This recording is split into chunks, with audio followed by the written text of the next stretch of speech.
It was dusk, and Edward was walking down a sidewalk. He was walking on his own, putting one foot in front of the other, without any assistance from anybody. He was wearing a fine suit made of red silk. He walked down the sidewalk, and then he turned onto a path that led up to a house with lighted windows. I know this house, thought Edward. This is Aveline's house. I am on Egypt Street. Lucy came running out of the front door of the house, barking and jumping and wagging her tail. "Down, girl," said a deep, gruff voice. Edward looked up, and there was Bull, standing at the door. "Hello, Malone," said Bull. "Hello, good old rabbit pie. We've been waiting for you." Bull swung the door open wide, and Edward walked inside. Abilene was there, and Nellie, and Lawrence, and Bryce. "Susanna!" called Nellie. "Jangles!" said Bryce. "Edward!" said Abilene. She held out her arms to him, but Edward stood still.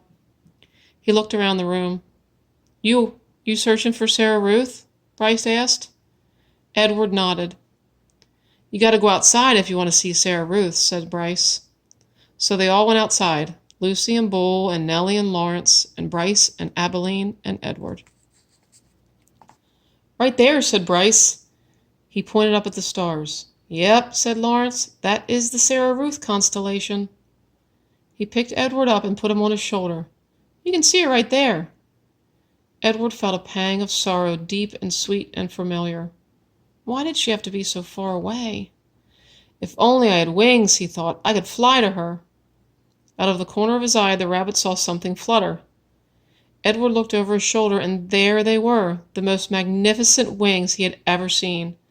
Orange and red and blue and yellow. And they were on his back. They belonged to him. They were his wings. Oh, what a wonderful night it was. He was walking on his own. He had an elegant suit. And now he had wings. He could fly anywhere, do anything. Why he had never realized this before. His heart soared inside of him. He spread his wings and flew off Lawrence's shoulder, out of his hands and up to the nighttime sky, toward the stars, toward Sarah Ruth. "No!" shouted Abilene. "Catch him!" said Bryce. Edward flew higher. Lucy barked. "Malone!" shouted Bull. And with a terrific lunge, he grabbed hold of Edward's feet and pulled him out of the sky and wrestled him down to earth. "You can't go yet," said Bull. "Stay with us," said Abilene. Edward beat his wings, but it was no use. Bull held him firmly to the ground.